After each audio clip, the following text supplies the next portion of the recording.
लखनऊ में एक डराने वाली घटना हुई है। अमन गौतम दलित 24 वर्षीय युवक की मौत हुई है। परिवार का आरोप है कि पुलिस कस्टडी में ये मौत हुई है। अमन गौतम का परिवार लखनऊ के विकास नगर में रहता है, गमगीन है, परेशान है और मदद की आस में मौजूद है। हमारे साथ इस वक्त उनकी पत्नी, उनके भाई, उनकी बहन, पूरा ही परिवार एक साथ एकत्रित है। शुरुआत हम उनकी पत्नी से बात करने की करेंगे। आ, बड़ा दुखद घटना है, हम समझ सकते हैं। क्या हुआ था? आप कहाँ थी उस वक्त जब उनको उठाया गया? सर हम तो जागरण था हमारे यहाँ उसी दिन ही। तो सर हमारे घर में सब दीदी के बच्चे आए हुए थे, उनको टहलाने के लिए हम निकल गए। मेरे सामने ही वो दूसरे दिन 2 जागरण थे, 11-12 तारीख में। 11 तारीख वाला जागरण हम अटेंड कर रहे थे शाम को 10 साढ़े 10 बजे की बात है। ये निकले थे बच्चों को लेके कि टहला के वापस अभी लेके आ जाएंगे।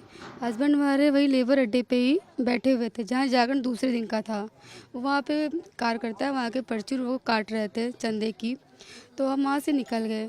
वहाँ जैसे ही अपने जागरण पे हम पहुँचे, वहाँ पे मुझे पता चला कि घर पे कुछ बात हुई है। मेरी दीदी ने मुझे फ़ोन किया, बताया कि हस्बैंड को मैंने पूछा कि उनको क्या हुआ है। तो मैंने कहा दीदी मुझे नहीं पता, हमारी यही बात है, मुझे दीदी नहीं पता। तो बोले घर से फ़ोन आया है, सब लोग रो रहे हैं। तो हमने कहा दीदी अच्छा। फिर दीदी को मैं तुरंत फ़ोन काटा। मैंने अपने हस्बैंड को 2 बार कॉल किया, फ़ोन नहीं उठा। तो मैंने कहा कि पता नहीं क्या हुआ। अगर ऐसी कोई, मुझे लगा शायद हो सकता है चोट वोट लग गई होगी, एक्सीडेंट हो गया होगा, तो उस वजह से शायद कोई बात हुई है।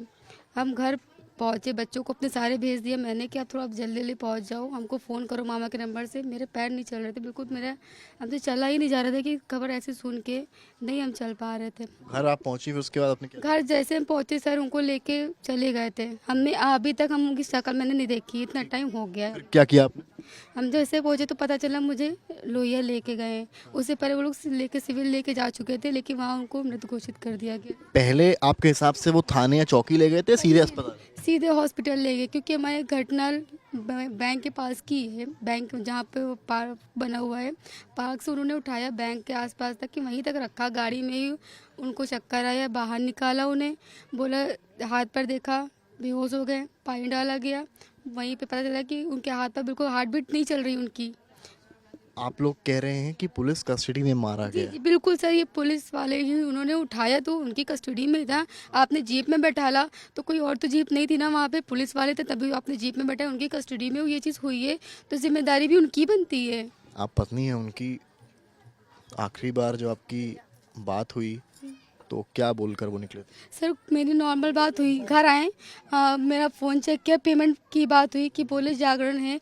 तो 2-3 जगह से उन्होंने अपने पर्सनल लोगों से जागरण की पर्चा उनका पेमेंट आया।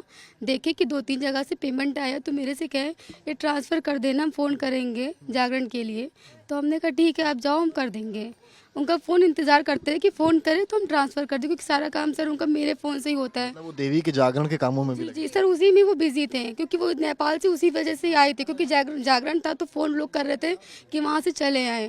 वो नेपाल में थे, उनकी साइट नेपाल में चल रही थी। वो सीसीटीवी वगैरह वाला करते हैं? जी सीसीटीवी का काम ही करते थे, और लाइट का भी इलेक्ट्रिशियन का काम करते थे। जो मिल जाता था वो काम वो कर लेते थे। आपकी आखिरी बात पेमेंट को लेकर हुई और फिर आपकी कभी बात नहीं हुई? मेरी कोई बात नहीं, सिर्फ पेमेंट को लेके बात हुई, वो चले गए। उसके बाद में वो सामने बैठे थे, हमसे मिल भी नहीं पाए ना, तो मेरी उनसे फ़ोन पे कोई। संभालिए संभालिए अपने आप को, आप संभालिए। आपने सोचा नहीं होगा कि उसके बाद आपकी दोबारा कभी उनसे? हमने नहीं सोचा था कि शायद हम दोबारा कभी उनको नहीं देख पाएंगे।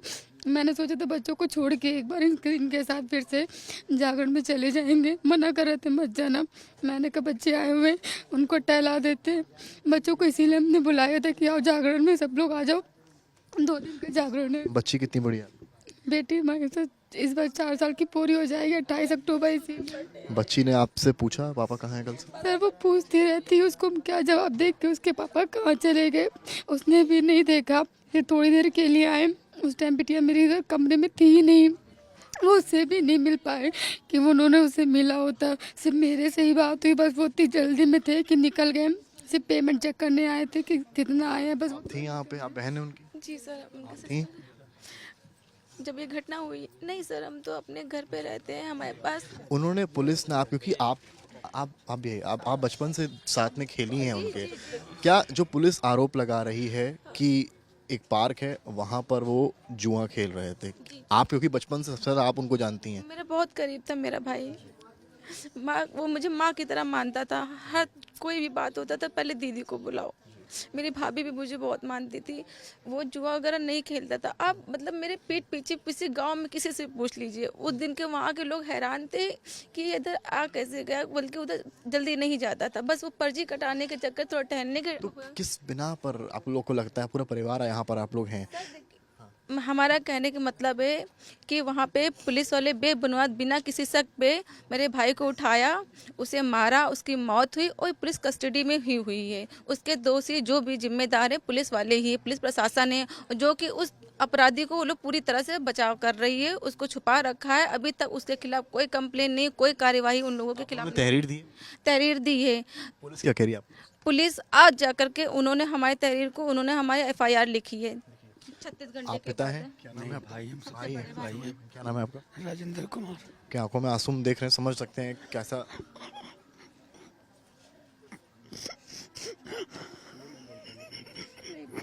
उनकी हालत नहीं है। नहीं, बच्ची से क्या है? छोटी बच्ची है अमन गौतम की। बात तो मैं नहीं करूंगा इनसे, लेकिन आप तस्वीर आप केवल देखें, समझें। ये वो बच्ची है जो बार बार ये पूछ रही है कि मेरे पिता जो हैं वो कब आएंगे, और उनकी जो माँ है उनके पास जवाब नहीं है। कुछ है तो उनकी आंखों में आंसू हैं, जो आप देख सकते हैं। ये इनकी बहन है, ये इनकी बेटी भांजी है, ये भाई है। भाई आप हैं, आप इधर आइए। क्या आप लोग पहले मुझे बताइए सीधा, बहुत गमगीन माहौल है, मांग क्या है आपकी? सर हमारी बिटिया को नौकरी चाहिए और उसको 25 लाख रुपए चाहिए, जो उसका बिटिया का हमारा खर्चा चल पाए। उसकी इतनी बड़ी बिटिया क्या करेगी? 3 साल की बिटिया, ना पढ़ने वाली ना कुछ करने वाली, क्या करेगी बताइए सर?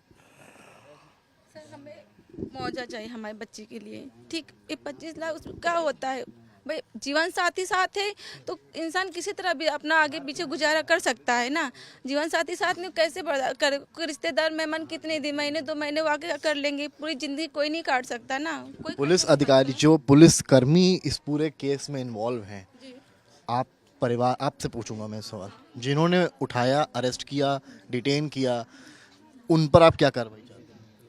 सर वो लोग, सर वो तो मैंने उनको देखा ही नहीं, सिर्फ मैंने नाम ही सुना है। हम बताना चाहेंगे, हम चाहते हैं उन्हें सस्पेंड किया जाए, उनके ऊपर सख्त से सख्त कार्रवाई की जाए। बर्खास्त किया जाए, ठीक है, बर्खास्त किया जाए सर, हत्या का बस मुकदमा दर्ज किया जाए।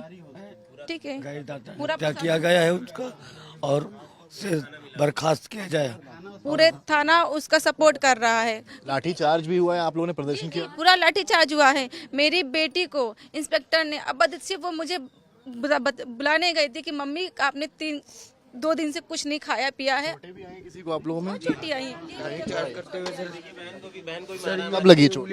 उंगली भी तोड़ दिए। मारा उन्होंने, भतीजे को भी मारा है। देखिए बहन दिखाओ, उनका मेन टारगेट मेरे यहाँ देखो, ये देखिए बहन को मारा है, धकेल दिया है। ये देखिए, और अनुज ये लाठीचार्ज हुआ था? ये कल लाठीचार्ज, उनका मेन टारगेट मेरे हस्बैंड को सबसे ज्यादा मारा गया है, क्योंकि वहाँ पे आप, क्योंकि देखिए बच्ची बहुत छोटी है, ये पत्नी है। आखिरी सवाल भी है मेरा, आर्थिक तौर पर क्या चाह रही हैं और नौकरी पेशा क्या है?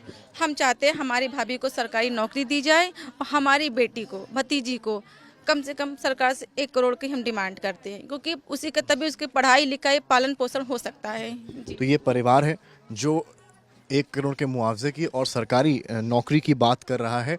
दलित व्यक्ति 24 वर्षीय अमन गौतम की मौत, इसको लेकर यूपी में सियासी पारा भी चढ़ा है।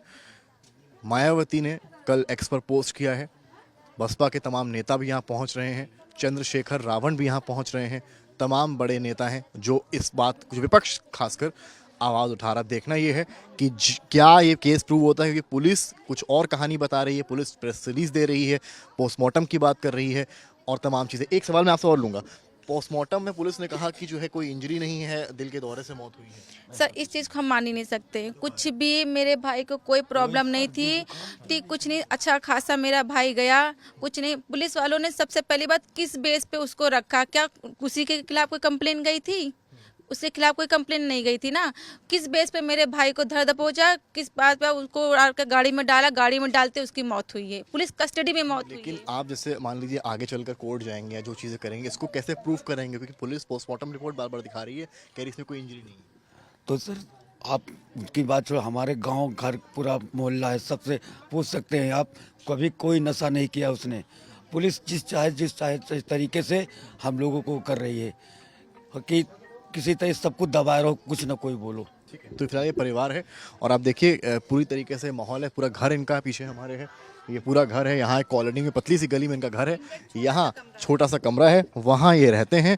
दलित परिवार से हैं, 24 वर्षीय हैं। सियासी तौर पर भी विपक्षी नेता हैं, वो लगातार इसको लेकर आवाज़ उठा रहे हैं, चाहे बसपा हो, चाहे अन्य विपक्षी दल हो, चंद्रशेखर रावण हो, वो भी यहाँ दौरे कर रहे हैं। अब सवाल ये है कि कार्रवाई क्या होगी। कुछ परिवार वाले ऐसे हैं जो दोबारा पोस्टमार्टम की भी मांग कर रहे हैं। अब देखना ये है कि क्या कोई कार्रवाई होगी या फिर ये मामला ऐसे ही रफा दफा हो जाएगा। कैमरामैन रोहित के साथ समर्थ श्रीवास्तव, लखनऊ आज तक।